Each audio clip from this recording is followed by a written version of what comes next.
Hi hello welcome to our channel. నేను మీ journalist Viplavasri. ఈరోజు మన దగ్గర ఒక certified motivational speaker and student counsellor ఉన్నారు, వెలాంగిని గారు. తనతో మాట్లాడి అసలు కరెంట్ సిచ్యువేషన్లో స్టూడెంట్స్కి ఏం చెప్తే బాగుంటుంది ఒక మోటివేషనల్ స్పీకర్గా అన్నది తెలుసుకుందాం. ఎందుకంటే సూన్ మనకి జాన్ 1 కూడా రాబోతుంది. న్యూ ఇయర్ సెలబ్రేషన్స్తో పాటు రెజల్యూషన్స్ కూడా చాలామంది తీసుకుంటారు. సో ఆ విషయంలో మనం ఏమైనా గైడ్ చేస్తారా అన్నది కూడా తెలుసుకుందాం. Hello ma'am. హలో అండి, నమస్తే. ఎలా ఉన్నారు? Fine. What about you ma'am? నేను కూడా బాగున్నాను. సో తొందరలో సెలబ్రేషన్స్ బాగా వస్తాయి కదా, ఆల్రెడీ స్టార్ట్ అయిపోయినాయి పిల్లల లైఫ్లో. రెజల్యూషన్స్ తీసుకునే వాళ్ళ గురించి మీరు చెప్పమంటే ఏం చెప్తారు? రెజల్యూషన్స్ తీసుకునే వాళ్ళ గురించి చెప్పమంటారా, తీసుకొని తర్వాత ఫాలో అయ్యే వాళ్ళ గురించి కూడా చెప్పమంటారా? అందరు తీసుకుంటారు. ఫాలో అవ్వాలంటే మీరు టైం మేనేజ్మెంట్ గురించి ఏమన్నా వాళ్ళకి ఇప్పటి నుంచే వాల్యూస్ అది ఇది చెప్తే వాళ్ళు సీరియస్గా తీసుకుంటారు కదా అని. నేను ఎందుకు క్వశ్చన్ అడిగానంటే 100 మెంబర్స్ 90 మెంబర్స్ తీసుకుంటారు, ప్లానింగ్ రాసుకుంటారు, ఒక బుక్ మొత్తం ప్రిపేర్ చేసుకుంటారు. కానీ అది జాన్ 1 వరకు మాత్రమే. మార్నింగే అలారం పెట్టుకుంటారు 4 o'clockకి లేవాలని.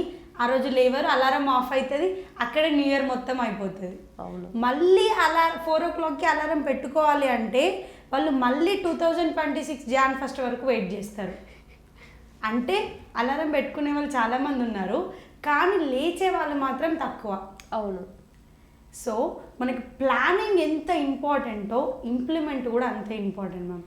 ఇప్పుడు మనం కరెంట్ సిచ్యువేషన్లో చూస్తే టైం ఎవరి దగ్గర లేదు, నిజమేనా? అవును. టైం ఎవరి దగ్గర లేదా? నా దగ్గర వాచ్ ఉంది మేడం, టైం ఉంది, మొబైల్ ఉంది.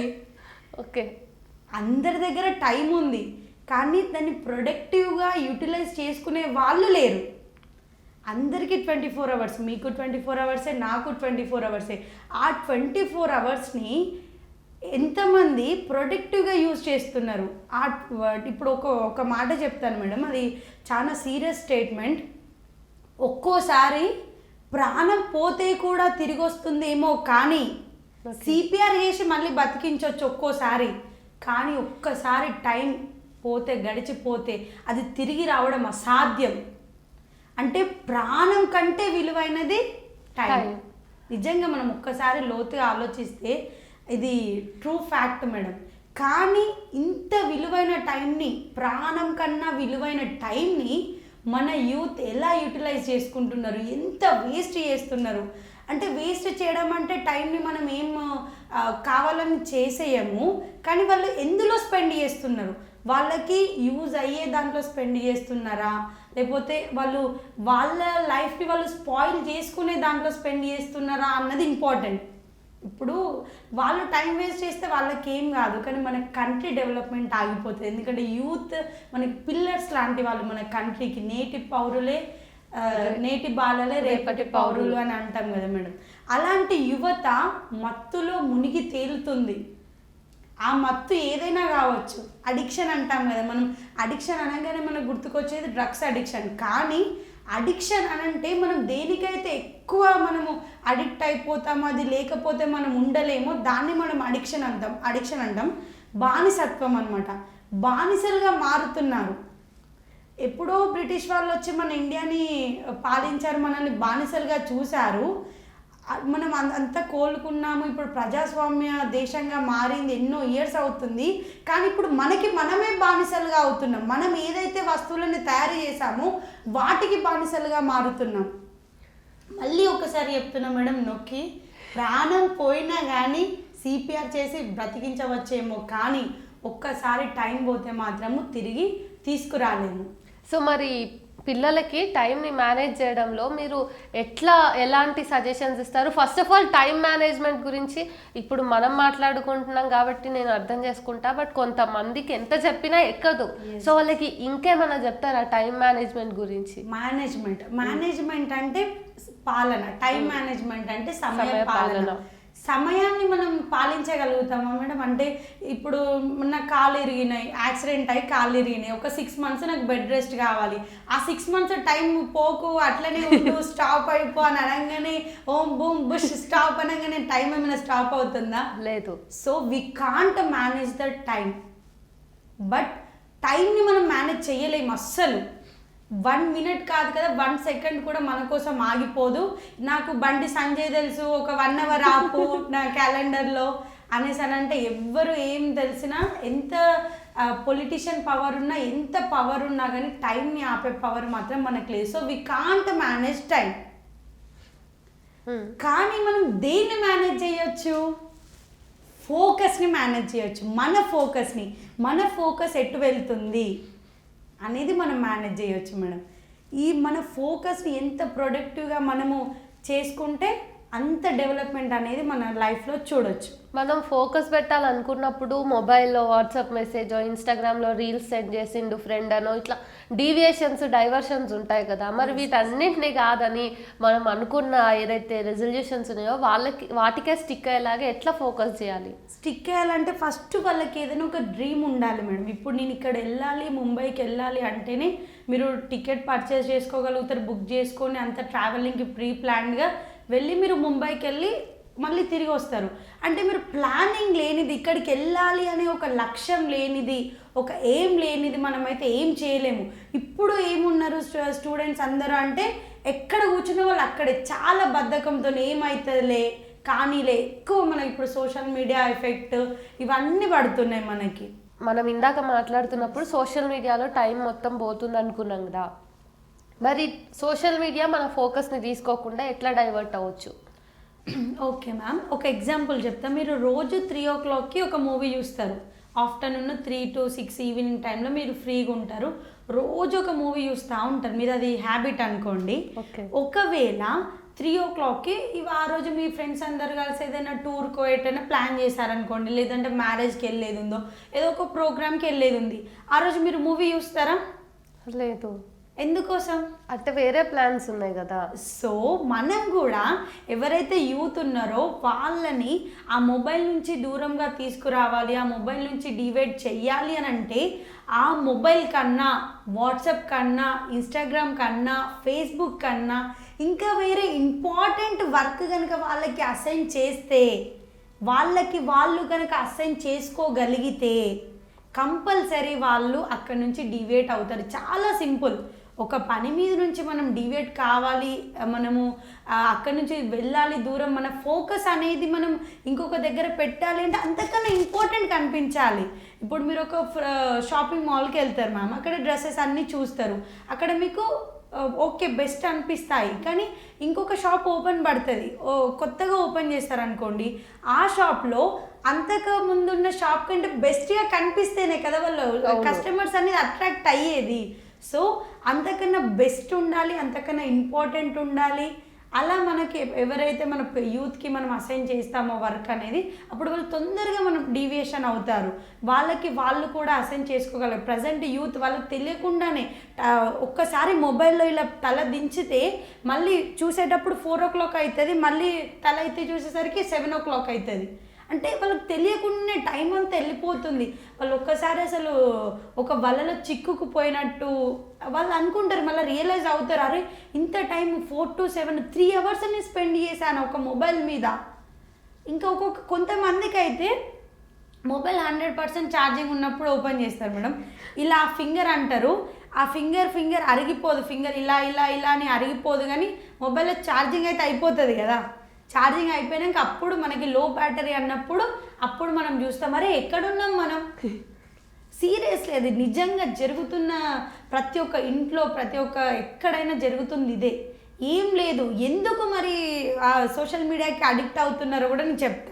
ఇప్పుడు వాళ్ళు ఒక వర్క్ ఏదైనా తీసుకుంటారు, చేయాలనుకుంటారు, ఓకే వాళ్ళకి ఒక 1 monthలో ఎగ్జామ్ ఉంది అనుకోండి, బుక్ ఓపెన్ చేస్తారు, ఒకసారి 1 time చదువుతారు, ఇది అంతే అర్థమవుతలే రేపటి నుంచి చదువుతా అనేసి బుక్ అటు పడేస్తారు, అటు మూలకి పడిపోతుంది, చలో మొబైల్ పట్టేసుకుంటారు.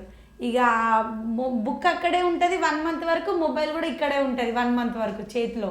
అంటే వాళ్ళకి కొంచెం ఏదైనా హార్డ్గా అనిపించింది అనుకోండి, మనం ఈజీగా మూవ్ అయిపోతున్నాం, కంఫర్ట్ జోన్ వెతుక్కుంటున్నాం. కానీ ఒకసారి చదివిన నీకు అర్థం కాలే, సెకండ్ టైం చదువు కదా అర్థమవుతుంది, సెకండ్ టైం కూడా అర్థం కాలే, థర్డ్ టైం చదువు, మీ లెక్చరర్ని అడుగు, అదే మొబైల్లో యూట్యూబ్లో క్లాసెస్ ఉంటాయి కదా, టాపిక్ కొడితే 100 వీడియోలు 200 వీడియోలు వస్తాయి ఒక టాపిక్ మీద. అంటే మనము ఎట్లా చేస్తున్నారు యువత, ఈజీగా మనం లేజీగా అయిపోతున్నాం. సో ఇదే సోషల్ మీడియా లేదు అని అనుకోండి, బోర్ కొడుతుంది, ఏం చేయాలో తెలీదు. అప్పుడు మనం బుక్ తీసుకొని కంపల్సరీ చదువుతాం. లేదు అని అంటే ఫ్రెండ్స్తోని మాట్లాడతాం, మన ఎల్డర్స్తోని, మన ఫ్యామిలీ మెంబర్స్తోని మాట్లాడతాం, వేరే వేరే తెలియని విషయాలు తెలుసుకుంటాం. సో ఇట్లా మనం వాళ్ళకి కొన్ని రూల్స్ అండ్ రెగ్యులేషన్స్ కూడా ఇవ్వచ్చు. మీరు ఈ టైం నుంచి ఈ టైం వరకే మొబైల్ యూజ్ చేయాలి. పేరెంట్స్ చిన్న పిల్లలు అయితే, ఒకవేళ వాళ్ళు యూత్ కాలేజ్ స్టూడెంట్స్ అయితే వాళ్ళే పెట్టుకోవాలి. వాళ్ళకి ఎవరో వచ్చి చెప్పరు కదా, వాళ్ళు ఆల్రెడీ పెద్దవాళ్ళు అయ్యారు, మెచ్యూర్డ్ అయ్యారు కాబట్టి కంపల్సరీ వాళ్ళు ఓన్గా పెట్టుకోవాలి. ఈ టైం నుంచి ఈ టైం వరకే మాత్రమే నేను వాట్సాప్ చూస్తాను, ఈ టైంకి. మనము మొబైల్ చూస్తున్నప్పుడు, మొబైల్లో ఏ వీడియో అయినా కానీ, ఏ యాప్ అయినా కానీ యూజ్ చేస్తున్నప్పుడు, నేను ఈ వీడియో చూస్తున్నాను, ఈ వీడియో వల్ల నాకు యూజ్ ఏంటి, కంపల్సరీ వాళ్ళు క్వశ్చన్ చేసుకోగలగాలి. ఇంకొకటి టైం మేనేజ్మెంట్ అన్నాను కదా నేను ఇంతకుముందు, మీరు దాన్ని మనం మంచి ఫోకస్డ్గా ఎలా చేసుకోవాలంటే ఒక చిన్న లైవ్ ఎగ్జాంపుల్ చెప్తాను. అది రియల్ ఇన్సిడెంట్. తను ఒక అబ్బాయి చాలా ఓవర్ వెయిట్ ఉన్నాడు. ఓకే. 100 kgs ఎబో ఉన్నాడు, చాలా ఓవర్ వెయిట్ ఉన్నాడు. తను రోజు గ్రౌండ్కి వెళ్ళి పరిగెత్తాలి, వాకింగ్ చేయాలి రోజు అని అనుకుంటాడు. నైట్ కంపల్సరీ అలారం పెట్టేసుకొని పడుకుంటాడు, కానీ మార్నింగ్ లేవాడు. ఇంకా వాళ్ళ వైఫ్ చాలా సీరియస్ అవుతుంది, నీ హెల్త్ గురించి నువ్వేం పట్టించుకుంటలేవు, రేపు నీకేమైనా అయితే నేనెట్లా, పిల్లలు ఎట్లా, చిన్న బేబీ ఉంది మనకి, 2 years బేబీ ఉంది ఎలా అనేసి వాళ్ళ వైఫ్ సీరియస్ అవుతూ ఉంటారనమాట. సీరియస్ అయినప్పుడు రోజు నైట్ తను ఫీల్ అవుతూ ఉంటాడు, నేను మార్నింగ్ ఎలా అయినా లేవాలి అని అనుకుంటాడు. అట్లనే పట్టుకుంటాడు. ఇంకా మళ్ళీ ఎందుకు లేవాలి అనేసి వాళ్ళ వైఫ్ అడిగితే 100 రీజన్స్ చెప్తాడు. నేను ఆఫీస్లో అంతా టయర్డ్ అయినా, ఆ వర్క్ ఉంది, ఈ వర్క్ ఉంది, మెంటల్ టెన్షన్ ఉంది, నేను పడుకోకపోతే ఎట్లా, నాకు అది ప్రెషర్ అవుతుంది అనేసి చెప్పేసి ఏదో ఒకటి రీజన్ వెతుక్కుంటాడు. తర్వాత ఒక రోజు ఏమవుతుంది అని అంటే, మార్నింగ్ వాళ్ళ వైఫ్ హడావుడిగా వాళ్ళ హస్బెండ్ని లేపుతూ ఉంటుంది. మార్నింగ్ లేపి అప్పుడు మార్నింగ్ 4:30 ఏమో అవుతుంది, మన పాప కనిపించట్లేదు అనేసి తను టెన్షన్ పడుతూ ఉంటుంది. ఇక అప్పుడు ఆయనకి ఏం చేయాలో అర్థం కాలేదు. బయటకు వచ్చి చూస్తాడు, అక్కడ ఒక ఆమె అప్పుడే మార్నింగ్ అది వాకిలు ఊడుస్తూ ఉన్నది. మార్నింగ్ ఆమెను అడిగితే ఇటు అప్పుడే పాప నడుస్తూ ఉంటుంది, 2 years బేబీ, చిన్న బేబీ, ఇటు సైడ్ వెళ్ళింది అనేసి అని అంటాడు. సరే అని తను హస్బెండ్ వెళ్ళి వాళ్ళ డాడీ వెళ్ళి వెతుకుతూ ఉంటాడు. మొత్తం గ్రౌండ్ మొత్తం, అటు ముందుకెళ్తే గ్రౌండ్, మెయిన్ రోడ్ అదంతా చూసి వస్తాడు. అస్సలు దొరకదు. 1 hour 2 hours మొత్తం ఒక రౌండ్ వేసి వస్తాడు. ఇంటికి వచ్చినాక టెన్షన్తోని ఆయన కాళ్ళు చేతులు మొత్తం వణికిపోతూ ఉన్నాయి. టెన్షన్తోని ఇంటికి వచ్చేస్తాడు. అప్పుడు వాళ్ళ వైఫ్ చెప్తుంది, ఏం టెన్షన్ పడకండి, పాప ఇక్కడే ఉంది అని చెప్తుంది. ఓకే. అసలు ప్లాన్ చేసిందే వాళ్ళ వైఫ్. తను రన్నింగ్ చేయడానికంటే ఇన్ని రోజులు లేవలేని తను ఎందుకు లేచిండు సడన్ గా? పాప కోసం. మరి తను రేపు తన లైఫ్ స్పాయిల్ అయితే మరి రేపు పాప పరిస్థితి ఏం కావాలి? ఒక్కరోజు పాప కనిపించకపోతేనే తను అంతగా టెన్షన్ పడిపోయాడు. మరి ఒకవేళ తనకి అనుకోనిది జరిగి హార్ట్ అటాక్ అదేమైనా వచ్చి, అంటే అలా జరగాలని మనం కోరుకోము, అలా ఒకవేళ జరిగితే పాప పరిస్థితి ఏంటిది లైఫ్లో? అంటే మనం అలా థింక్ చేయాలి ఎప్పుడైనా. అంటే మనకు అంత ఇంపార్టెంట్. ఇప్పుడు ఒక డ్రీమ్ అనే కానీ, ఒక లక్ష్యం అనేది కానీ, మనం అది కంపల్సరీ ఏం పెట్టుకోవాలి. అందుకు మనం ఎన్నోసార్లు ట్రై చేయాలి. మనము ఒక్కసారి ప్రయత్నించి వదిలేస్తే అది అక్కడే ఉండిపోతుంది. మనం 100 times ప్రయత్నించాలి. ఇప్పుడు ఇక్కడ చెప్తున్న నేను కూడా టైంని 24 hours టైంని కరెక్ట్గా యూటిలైజ్ చేసుకోవాలి అని అంటే దానికి కొంచెం మనం సాధన చేయాలి, ప్రాక్టీస్ చేయాలి. ఎప్పుడు మనం ఎప్పుడు డివియేట్ అవుతూనే ఉంటాము. మళ్ళీ మనకి మనము బెదిరించుకోవాలి, మనకి మనం హెచ్చరించుకొని, మనము లేదు ఇది నువ్వు వీడియో చూస్తున్నావు ఎందుకోసం, దీనివల్ల నీకు ఏమైనా యూజ్ ఉందా? నో యూజ్, చలో మొబైల్ పక్కన పెట్టేసి, లేదంటే నీకు యూజ్ ఉన్న వీడియో చూడు. ఈ 1 hourలో నేను ఏం నేర్చుకున్నా అనేది చాలా ఇంపార్టెంట్. ఇప్పుడు మీరు టైం మేనేజ్మెంట్ గురించి మాట్లాడుతున్నారు కాబట్టి, టైంని మేనేజ్ చేసుకోవాలంటే మీరు జనరల్గా స్టూడెంట్స్కి టిప్స్ కూడా చెప్తారు కదా, అది మాకు చెప్తారా? షూర్, తప్పకుండా. అయితే టిప్స్ అంటే నేను ఒక ఇన్సిడెంట్ చెప్తాను. ఆ రోజు సెకండ్ సాటర్డే అండి. సెకండ్ సాటర్డే అయితే మనకి ఫ్రైడే రోజు ముందే ఈరోజు కరెంట్ ఉండదు మనకి అనేసి 8:30 నుంచి ఏమో 1 o'clock వరకు ఆ పీరియడ్లో కరెంట్ ఉండదని అక్కడ అందరికీ మెసేజ్ వచ్చేసింది. ఓకే. అయితే ఆ రోజు సెకండ్ సాటర్డే రోజు వాళ్ళు మార్నింగే 8 o'clockకి లేచి ఒక రోజు మొత్తం చేయాల్సిన పనులన్నీ అంటే ఎవ్రీడే వాళ్ళకి రోజంతా పడుతుంది ఆ పనులు ఇంట్లో పనులు చేసుకోవాలంటే, కానీ ఆ రోజు మాత్రం ఎర్లీగా అయిపోయింది. ఓకే. ఎందుకనంటే పవర్ ఉండదు, 1 o'clock తర్వాత పవర్ ఉండదు. సో వాళ్ళకున్న పనులన్నీ ఏవైతే ఇంట్లో క్లీనింగ్ చేసుకోవడము, బాతింగ్ చేయడము, ఫ్రెష్ అవ్వడం, ఇవన్నీ కరెంట్ ఉంటేనే, హీటర్ పెట్టుకోవాలి, మనకు కరెంట్ కావాలి, ఫుడ్ ప్రిపేర్ చేసుకోవాలి, రైస్ కుక్కర్ ఉండాలి. ఇప్పుడు అన్నీ మనకి కరెంట్ లేనిదే ఏం కాదు. ఇంట్లో కూడా మోటార్ వేసుకోవాలంటే మనకి వాటర్ ఉండాలి, ట్యాంక్లో. సో ఇవన్నీ మనకి పవర్తో బేస్ అయి ఉన్నాయి కాబట్టి వాళ్ళు అవన్నీ పనులన్నీ క్లీనింగ్ చేసుకొని హ్యాపీగా రిలాక్స్ అయ్యి వాళ్ళకి చాలా టైం దొరికింది అప్పుడు. ఓకే. కానీ వాళ్ళు డైలీ రొటీన్ ఎలా ఉంటుంది, మార్నింగ్ ఎప్పుడో లేస్తే మెల్లిమెల్లిగా చేసుకునేసరికి ఈవినింగ్ అయిపోతుంది. కానీ ఈవినింగ్ వరకు చేసే పనులు అన్నారు తొందరగా కంప్లీట్ చేసుకునేది, ఎందుకంటే పవర్ ఉండదు, పవర్ వెళ్ళిపోతుంది అని. మరి టైం కూడా ఉండదు కదా, అయిపోతూనే ఉంటుంది కదా. అంటే మనం డైలీ అలా మేనేజ్ చేసుకోవాలి. అంటే మనకి ఏదైనా ఒకటి ఉంటేనే మనకి అక్కడ డెడ్ లైన్ అనేది కంపల్సరీ మెయింటైన్ చేయాలి మనం, కంపల్సరీ. ఇప్పుడు ఈ బుక్ నేను కంప్లీట్ చేయాలి, చదవాలి అని అనుకుంటాము, కానీ ఎప్పటి వరకు చదవాలి అని అనుకోనప్పుడు మాత్రం ఆ బుక్ కొన్ని ఇయర్స్ వరకు చదవాలి అనే అనుకుంటాం. ఈ 1 month లోపు నేను ఈ బుక్ కంప్లీట్ చేయాలని ఎప్పుడైతే మనం డెడ్ లైన్ పెట్టుకుంటామో, సో అది 1 monthలో కంప్లీట్ అయిపోతుంది. ఓకే. డెడ్ లైన్ అనేది కంపల్సరీ మెయింటైన్ చేయాలి. ఇంకొకటి, మనం రేపు మార్నింగ్ లేస్తాము, హోప్తోనే మనం పడుకుంటాం కదా, అలాగే రేపటి గురించి మొత్తం మనము ఒక టైం టేబుల్ అనేది ప్రిపేర్ చేసుకోవాలి అండి, కంపల్సరీ. రేపు ఫ్రైడే, ఇవాళ థర్స్డే, రేపు చేయాల్సిన పనులన్నీ ఇవాళే చేయాలి మీరు. దీని గురించి ఒక లైన్ నాకు చెప్పాలని ఉంది. ఏంటిది అని అంటే, రేపు అనేది ఎప్పటికీ రాదు. ఓకే. మనం ఏ పని చేయాలన్నా పోస్ట్ పోన్ చేస్తూ ఉంటాం, రేపు చేస్తారే, రేపు అనేది మనకు చాలా ఈజీగా వచ్చేస్తాం మన నోట్లోంచి. కానీ రేపు అనేది ఎప్పుడు రాదు మన లైఫ్లో. ఎందుకనంటే నిన్న మనం ఏదైతే అనుకున్నామో రేపు అనేసి, అది ఈరోజే. ఎస్, అంటే do it today, not tomorrow. ఇది చాలా ఇంపార్టెంట్ అండి. పోస్ట్ పోన్ చేయడం ఎప్పుడైతే, ఈ పోస్ట్ పోన్ చేయడం వలన ప్రజెంట్ అందరూ స్ట్రెస్కి ఫీల్ అవ్వడం, నాకు ఎగ్జామ్స్ ఉన్నాయి, ఇన్ని బుక్స్ చదవాలి అని అంటారు కదా. ఆ అన్ని బుక్స్ నీకు అకాడమిక్ ఇయర్ స్టార్టింగ్లోనే ఇస్తారు. అప్పటి నుంచి నువ్వు ఒక్కొక్క బుక్ కొంచెం చదువుకుంటూ ఉంటే నీకు ఫైనల్ ఎగ్జామ్కి వచ్చేసరికి అంత ప్రెషర్ ఉండదు.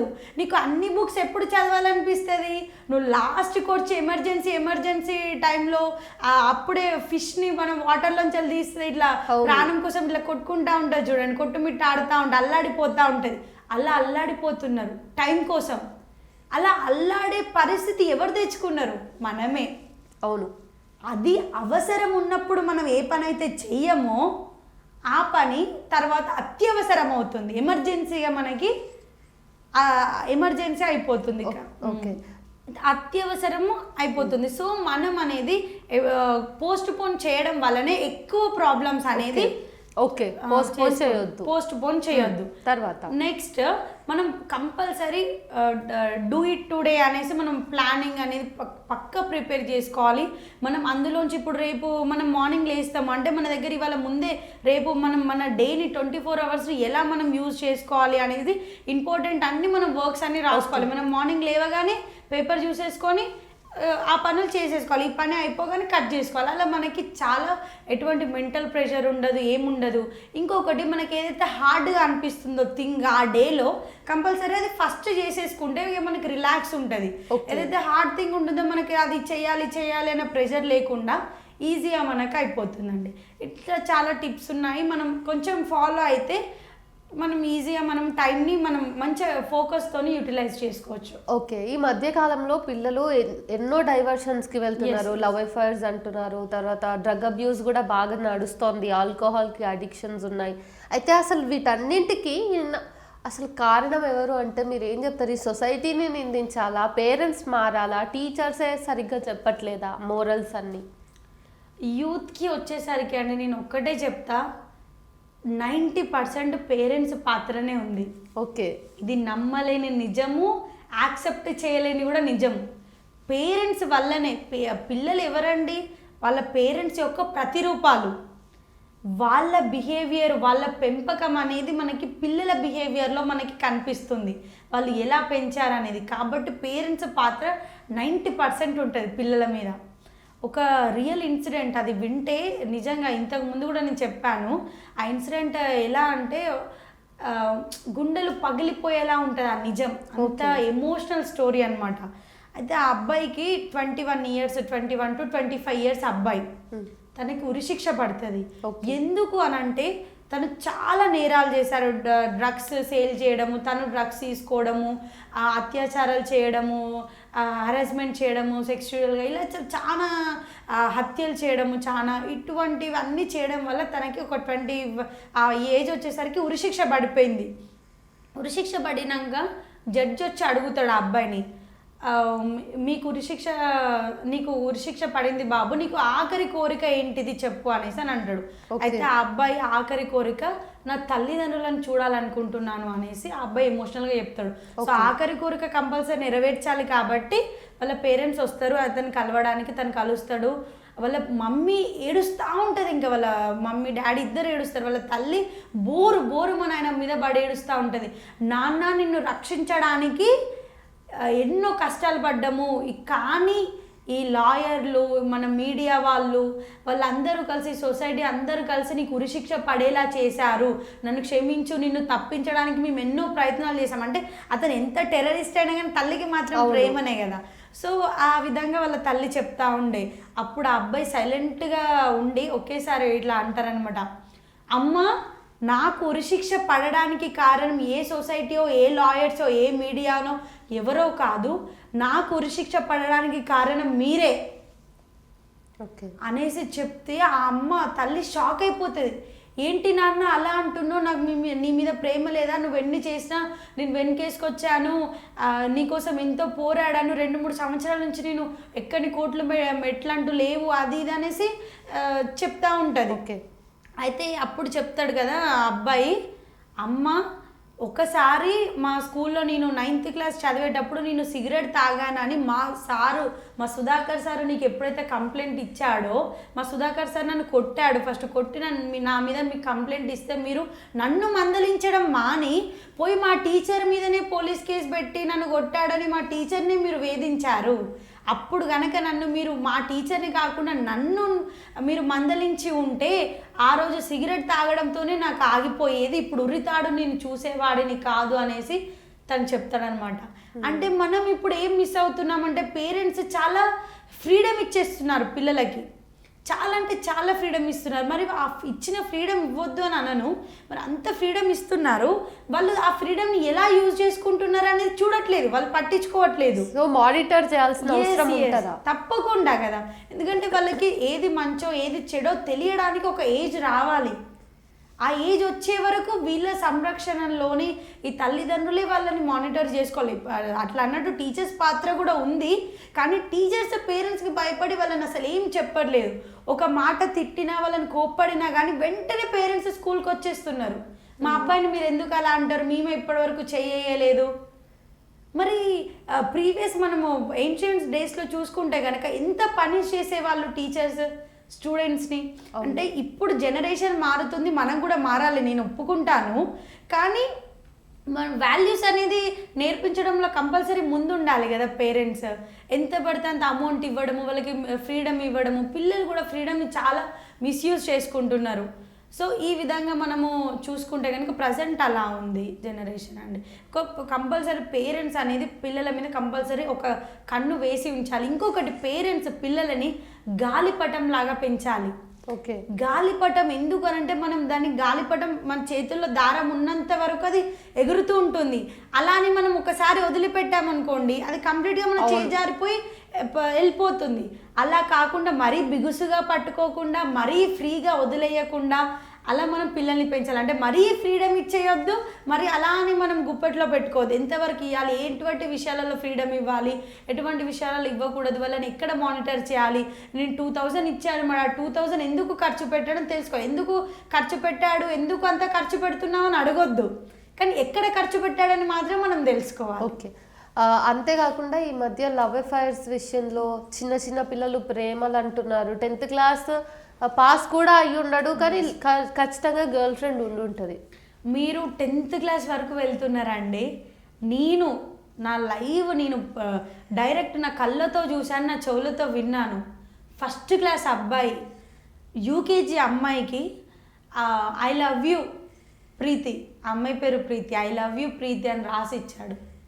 ఓకే. సీరియస్లీ నేను ఆ రోజు నేను అక్కడే ఉన్నాను, అదే స్కూల్లో ఉన్నాను, చిన్న వర్క్ ఉంటే వెళ్ళాను. అక్కడ వెళ్ళేసరికి ఒక టీచర్తో మాట్లాడుతూ ఉంటే ఆ ప్రీతి అమ్మాయి తీసుకొచ్చి టీచర్ ఈ అబ్బాయి నాకు ఇలా ఐ లవ్ యూ అని రాసి ఇచ్చాడు అనేసి కంప్లైంట్ ఇచ్చింది. ఫస్ట్ క్లాస్ అబ్బాయి యూకేజీ అంటే అంత చిన్న ఏజ్లో అసలు ఇది ఎక్కడ ప్రభావం వస్తుంది?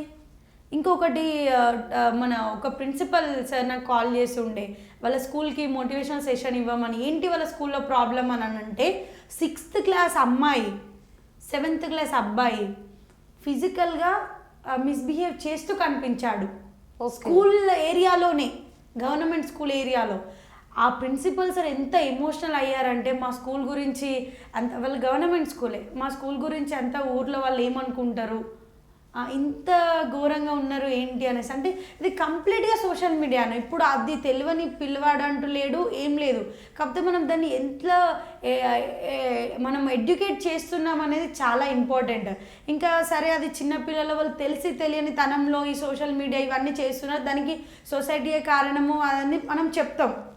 ఓకే, బట్ కాకపోతే ఇప్పుడు ఏం చెప్తా అంటే నేను మెచ్యూర్డ్ అయ్యి అంత నాలెడ్జ్ ఉండి డిగ్రీ కంప్లీట్ చేసి కూడా ఇటువంటి లవ్ అఫేర్ దాంట్లో కూరుకుపోతున్నారు, అందులో ఒక ఊబిలో పడిపోతున్నారు. హ్యాపీగా 10th వరకు మంచిగా పేరెంట్స్ సంరక్షణలో చదివి బాగా మంచి మార్క్స్ తెచ్చుకొని ఇంటర్మీడియట్ కూడా కంప్లీట్ చేసి డిగ్రీకి ఇంటర్మీడియట్కి అలా వెళ్ళగానే రియల్ ఇన్సిడెంట్స్, ఆమె పేరు చెప్పడం నాకు ఇష్టం లేదు, ఆ అమ్మాయి డిగ్రీ ఫస్ట్ ఇయర్లో జాయిన్ అయింది, ఇంటర్ వరకు తను ఉమెన్స్ కాలేజ్లోనే చదివింది కంప్లీట్గా. సో డిగ్రీ రాగానే తనకి కో ఎడ్యుకేషన్లో వచ్చింది సీట్, కో ఎడ్యుకేషన్లో చదివింది. ఒక ఫస్ట్ డేనే కాలేజ్కి వెళ్ళిన ఫస్ట్ డేనే ఒక అబ్బాయిని చూసింది, ఆయన నవ్విండు, ఈయన నవ్వింది, అయిపోయింది. సీన్ కట్ చేస్తే వాళ్ళకి పెళ్ళి అయింది, 2 పాపలు. ఓకే. డిగ్రీ డిస్కంటిన్యూ, ఫస్ట్ ఇయరే ఒక 10 days 15 days హార్డ్లీ వెళ్ళి ఉంటారు వాళ్ళిద్దరు కాలేజ్కి, అది కూడా ఒకరినొకరు మీట్ అవ్వడం కోసమే. మిగతా టైం అంతా కాలేజ్కి అని చెప్పి పబ్లిక్ గార్డెన్స్ ఇంకా ఎక్సెట్రా టెంపుల్స్ మీరు చూస్తూనే ఉంటారు, మొత్తం తిరగడమే. సో లాస్ట్కి ఓకే ఫైన్, ఓకే మ్యారేజ్ చేసుకున్నారు, 2 పాపలు పుట్టినారు. డిగ్రీ ఫైనల్ ఇయర్ అయిపోయి ఉండాల్సింది ఆ అమ్మాయికి, 2 పాపలు, డిగ్రీ లేదు ఏం లేదు, ఆయనకు డిగ్రీ లేదు ఏం లేదు, 2 పాపలు. తను ఆమె ఏదో లేబర్ వర్క్, ఏదో ఒక వర్క్ ఇక కంపల్సరీ తినాలి కదా.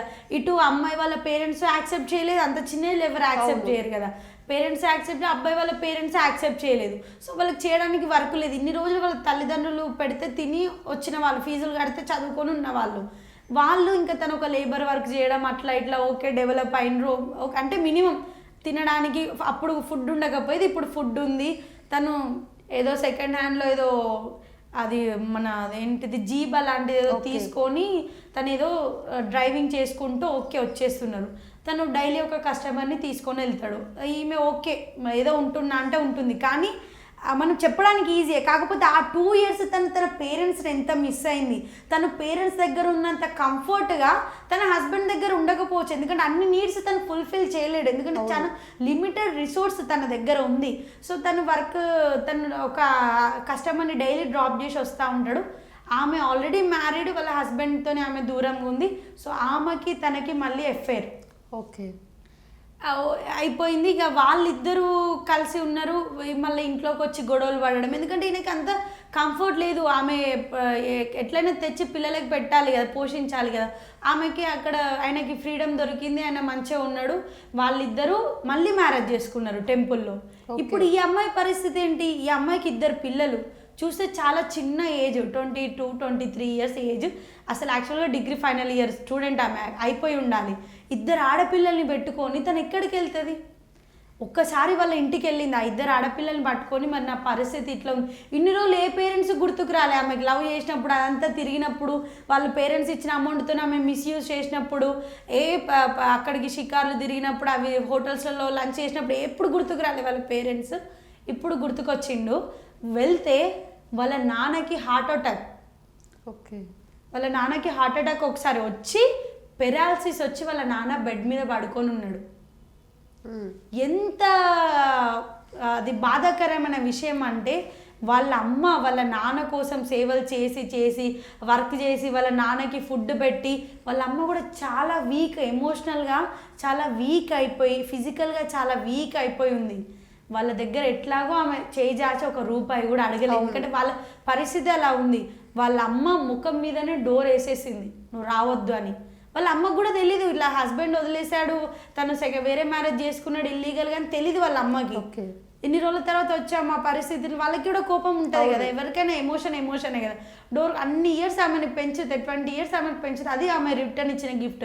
ఆ ఇద్దరు పిల్లలతోని ఉన్న కట్టుబట్టలు, చెప్పులు కూడా లేవు, చెప్పులు దారిలో వెళ్తుంటే తెగిపోయినాయి, చెప్పులు కూడా లేకుండా నడుచుకుంటా ఇద్దరు చిన్న పిల్లలతోని, ఒక బేబీ 1 year, ఒక బేబీ 2 years పెట్టుకొని హోటల్స్లలో ఫుడ్ అడిగి వాళ్ళకి తినిపించింది. అంటే ఎంత అది ఆమె చేతిలో ఆమె లైఫ్ చేసుకుంది. అంటే ఇక్కడ మీరు అడగొచ్చు, అంటే లవ్ మ్యారేజ్ చేసుకోవద్దా అసలే అని అడగొచ్చు. అస్సలు నేను అలా అన్నాను, నేను లవ్కి ఎగెనెస్ట్ అయితే కాదు అస్సలే. లవ్ మ్యారేజ్ చేసుకోవాలి, okay, love is a very good emotion, is a positive emotion. కానీ లవ్ ఎప్పుడు చేసుకోవాలి ఎప్పుడు అని అంటే తన కాళ్ళ మీద తను నిలబడే అంత స్తోమత తనకు ఉన్నప్పుడే నువ్వు ఇంకొకరిని లవ్ చేసి మ్యారేజ్ చేసుకో. ఓకే, తన కాళ్ళ మీద తను నిలబడడం అంటే ఏదో అక్కడ షాప్లో పనిచేసి ఒక 6,000 అంత మినిమం నీడ్స్కి సంపాదించుకొని ఓకే నేను తోపిగా తురుము సంపాదించిన ఒక రూపాయి అని దాన్ని నిలబడడం అనరు. కోవిడ్ వచ్చింది మొన్న 6 months, ఎవరికి వర్క్ లేకుండా ఉండే. ఆ 6 months కూడా నువ్వు ఎవరి దగ్గర నుంచి ఒక రూపాయి కూడా నువ్వు అడగకుండా నిలబడగలగాలి. నీ పిల్లలకి ఏమైనా అయింది, నువ్వు హస్బెండ్ మీద డిపెండ్ కాకుండా వాళ్ళకి ఏమైనా హెల్త్ ఇష్యూస్ వచ్చినా వాళ్ళకి ఎవరిని అడగకుండా వాళ్ళు చూపించుకోగలగాలి. నీ మినిమం అకౌంట్లో నీ మినిమం బ్యాలెన్స్ ఉండగలగాలి. నీవు ఏమైనా ఆ జాబ్ అయినా ఇంకొక జాబ్ నువ్వు చేసుకునేంత స్టెబిలిటీ నీకు ఉండాలి. అప్పుడు ఎప్పుడు మనకు అంత కాన్ఫిడెన్స్ వస్తుంది, మంచి ఎడ్యుకేషన్స్తోని, మనకు ఒక మంచి స్కిల్స్ ఇంప్రూవ్మెంట్తోని, మన సెల్ఫ్ని మనం ఇంప్రూవ్మెంట్ చేసుకునే టైంలో నువ్వు నీ సెల్ఫ్కి ఇవ్వాల్సిన టైం అంతా నువ్వు వేరే పర్సన్కి ఇచ్చావు. అవును. సో మనం అందరినీ నమ్మాలి, అలా నమ్మొద్దు అని ఏం కాదు, కానీ నమ్మినట్టు యాక్ట్ చేయాలి. నమ్మినట్టు యాక్ట్ చేయాలి. ఇప్పుడు ఎవ్వరు ఏ టైంలో ఎలా మారిపోతారో తెలీదు, అది మాత్రం సీరియస్లీ ఎవ్వరిని నమ్మొద్దు. నేను అదే సజెషన్ చెప్తాను. ఈ లవ్ అఫేర్లో ఇంకొకటి మీకు చెప్పాలంటే కొన్ని లక్షల మంది మన దగ్గర నుంచి కిడ్నాప్ అయ్యారు, వాళ్ళిద్దరు పారిపోయారని మనం న్యూసెస్ వింటూనే ఉంటాం. కొన్ని బయటికి రావు, ఆడపిల్ల పరువు పోతుందని చాలా వరకు బయటికి రావు. కానీ వాళ్ళందరూ ఎక్కడ ఉంటున్నారు తెలుసా? రెడ్ లైట్ ఏరియాలో ఉంటున్నారు. అవును, సీరియస్లీ. ఎవరు అని అంటే వీళ్ళు ఎవరిని టార్గెట్ చేశారంటే మిడిల్ క్లాస్ వాళ్ళని, కొంచెం రిచ్ పీపుల్ కూడా అట్రాక్ట్ చేస్తారు. అట్లేం కాదు, వాళ్ళు ఎందుకంటే సేఫ్టీ ఉంటారు. వాళ్ళ పేరెంట్స్ అనేది వాళ్ళకి ఎప్పుడు కాలేజ్కి వెళ్ళే కాడ వచ్చే దగ్గర సేఫ్టీ ఉంటారు, వాళ్ళు మానిటర్ చేశారు, అప్పుడు వాళ్ళు కొంచెం దూరంగా ఉంటారు. ఈ మిడిల్ క్లాస్ పీపుల్కి ఏమవుతుంది అని అంటే వాళ్ళు కంప్లీట్గా ఫ్రీడమ్ ఇచ్చేస్తారు. సో ఇప్పుడు కాలేజ్లో వచ్చి ఎవరైనా ఒక అబ్బాయి, కాలేజ్ అనే కాదు, రోడ్డు మీద ఆటో వాడు కాలేజ్ అయిపోయే టైంకి కరెక్ట్గా వచ్చి నిలబడతాడు అక్కడ రోజు. ఈ అమ్మాయి అనుకుంటుంది నా కోసమే వచ్చి నిలబడ్డాడు, అబ్బా నేను అంటే ఎంత ప్రేమనో అని అనుకుంటారు. వాళ్ళతో ట్రావెల్ చేస్తారు, వాళ్ళు కొన్ని గిఫ్ట్స్ అని వాటి వీటికి ఈజీగా టెంప్ట్ అవుతారు. అంటే ఎంత వీక్గా ఉంటే ఉమెన్, ఎంత వీక్గా ఉంటే అంత ఈజీగా టెంప్ట్ అవుతారు. అలా టెంప్ట్ అవుతారు. లాస్ట్ తను ఏం చెప్తారు, మనం మ్యారేజ్ చేసుకుందాం, వెళ్ళిపోదాం అది అంటే ఇంట్లో ఉన్న బంగారం అదంతా తీసుకొని ప్యాక్ చేసుకొని వస్తారు. మ్యారేజ్ చేసుకుంటాడు, గుళ్ళోకి వెళ్ళి పసుపు కొమ్మ కడతాడు, 10 రూపాయలు అంతే, 10 రూపాయలు ఫ్లవర్స్, 10 రూపాయలు 20 రూపాయలు ఖర్చు పెట్టి కడతాడు. 2 days ఫుల్ ఎంజాయ్ చేస్తారు. తర్వాత ఆమెకి స్పృహ కోల్పోతే లేచి చూస్తే రెడ్ లైట్ ఏరియాలో ఉంటుంది. తనకి లక్షల డబ్బు. ఇన్ని రోజులు తను ఒక పర్సన్ని నమ్మింది, ఆ పర్సన్ ఒక లక్షల రూపాయల కోసం తనని రెడ్ లైట్ ఏరియాలో అమ్మేసి వెళ్ళిపోయినాడు. ఇంకా తన లైఫ్ అక్కడ లైఫ్ ఎంత భయంకరంగా ఉంటుందంటే మీరు సెర్చ్ చేస్తే ఎవరైనా సెర్చ్ చేయొచ్చు, ఎంత భయంకర చిన్న రూమ్, అసలు వాళ్ళు ఎంత టార్చర్ చేస్తారు. మనకి ఇష్టం ఉండదు, ఎవరికి ఆ ఫీల్డ్ ఇష్టం ఉండదు. ప్రతి ఒక్క అమ్మాయి నాకు అటువంటిది కావాలి ఫీల్డ్ అని తనకు తాను కోరుకొని ఎప్పుడు వెళ్ళదు. ఇటువంటి పరిస్థితుల వల్లనే వాళ్ళు అక్కడ బయటికి రాలేక, లోపల ఉండలేక కుమిలిపోతున్నారు. చిన్న రూమ్లో ఇరిగిపోయి, అందులోనే వాష్రూమ్, ఫుడ్ ఉండదు, ఏముండదు. ఎంత ఫిజికల్గా హరాస్మెంట్ అవుతుంది. ఇవన్నీ పెయిన్స్. సో ఇదంతా లవ్ అఫేర్ కోసమే కదా వచ్చింది. అవును. సో మనం చాలా అంటే చాలా జాగ్రత్తగా ఉండాలి. అందుకనే నేను నమ్మొద్దు అనేసి ఆ వర్డే చెప్పాను. సో విన్నారు కదా మోటివేషనల్ స్పీకర్ వెలాంగని చెప్పిన మాటలు. మీ ఇంట్లో పిల్లలు ఉంటే ఒకసారి వాళ్ళు ఏం చేస్తున్నారు అన్నది మానిటర్ చేసి వాళ్ళకి టైం మేనేజ్మెంట్లో మీరు కూడా కొంచెం హెల్ప్ చేసి ఇట్లాంటి మోటివేషనల్ స్పీకర్స్ చెప్తున్న మాటల్ని ఇంకా స్టూడెంట్ కౌన్సిలర్స్ చెప్తున్న మాటల్ని మీ పిల్లలకి చెప్తూ ఎప్పుడు కూడా వాళ్ళని మీరు కొంచెం జాగ్రత్తగా చూసుకుంటే ఖచ్చితంగా మీ పిల్లలు కూడా వేరే వేరే ట్రాపుల్లో చిక్కుకోకుండా మంచిగా ఉంటారు. మరో ఇంటర్వ్యూతో మళ్ళీ మీ ముందుకు వస్తాను. అప్పటి వరకు చూస్తూనే ఉండండి మన ఛానల్ను.